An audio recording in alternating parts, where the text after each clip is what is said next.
Баршаңа қайырлы күн, құрметті 5-ші сынып оқушылары. Бүгін сендермен Excel кітабы бойынша 57-ші беттегі барлық тапсырмаларды бірге орындайтын боламыз. Видео басталмас бұрын міндетті түрде арнаға тіркеліп, қоңыраушаны басып қой, достарыңмен бөлісуді ұмытпа. Creativity, vocabulary, musical creatures. Тіршілік иелері тақырыбы бойынша берілген жаттығулар. Бірінші жаттығуымыз Exercise 1. Look at the pictures, listen and repeat. What are these creatures in your language? Төмендегі суреттерге қарайсыңдар, тыңдалым арқылы тыңдап қайталайсыңдар, және осы тіршілік иелері сенің тілінде, яғни қазақ тілінде қалай айтылады, соны айт деген. Біріншісі hippogriff, екіншісі phoenix, үшіншісі the samrock, төртіншісі cyclops, бесіншісі unicorn, алтыншысы dragon. Енді осы сөздердің қазақша аудармасымен бірге айтамыз.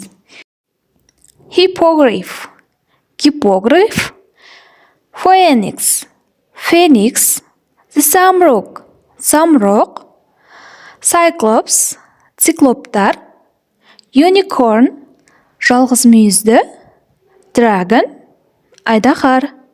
Міне бұл бірінші жаттығуымыздың жауаптары. Келесі тапсырма бізде Exercise 2. Listen, repeat and point to a thick mane, a single eye, a horn, a long tail, sharp claws, a beak, big wings, sharp teeth, long feathers. Бұл жаттығуда берілген тыңдалымды тыңдап, қайталап, берілген сөздерге қатысты тіршілік иелерін табуымыз керек. Берілген сөздердің аудармасын айта кетейін. Thick mane, қалың жал. Single eye, жалғыз көз. Horn, мүйіз. Long tail, ұзын құйрық. Sharp claws, өткір тырнақтар. Big, тұмсық. Big wings, үлкен қанаттар. Sharp teeth, өткір тістер. Long feathers, ұзын қауырсындар. Енді бірге сәйкестендірейік. A thick mane, unicorn. A single eye, cyclops. A horn, unicorn. A long tail, dragon. Sharp claws, hippogriff. A beak, phoenix. Big wings, the samrock. Sharp teeth, dragon. Long feathers, hippogriff. Міне біз екінші жаттығудағы сөздерді дұрыс сәйкестендіріп шықтық. Келесі бізде үшінші тапсырмамыз Exercise 3. Which of the creatures looks like a horse, a huge snake, a giant, an eagle?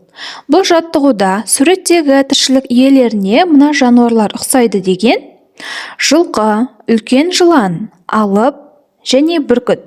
Соларды да тауып сәйкестендіруіміз керек. Біріншісі a horse, жылқыға ұқсайды. Unicorn, жалғыз мүйізді ұқсайды. A huge snake, үлкен жыланға ұқсайды. Бұл dragon, айдаһар. A giant, алып жануарға ұқсайтын, бұл cyclops, циклоптар. An eagle, бүркітке ұқсайтын, бұл the samrock, самұрық құсы ұқсайды. Міне бұл үшінші жаттығуымыздың дұрыс жауаптары. Келесі тапсырма бізде төртінші жаттығуымыз Exercise 4. Describe the creatures. Бұл тапсырмада бізге тіршілік иелерін сипатта деген. Төменде мысал көрсетілген. A unicorn looks like a horse. It has got a horn, a thick mane and a long tail. Осы сияқты етіп, басқа да тіршілік иелерін сипаттап жазуымыз керек. Кеттік. Біріншісі. A hippogriff looks like a horse and an eagle. It has got a thick mane, sharp claws, big wings, long tail and long feathers. Аударатын болсақ, Гиппогриф жылқыға және бүркітке ұқсайды. Оның қалың жалы, өткір тырнақтары, үлкен қанаттары, ұзын құйрығы және ұзын қауырсындары бар.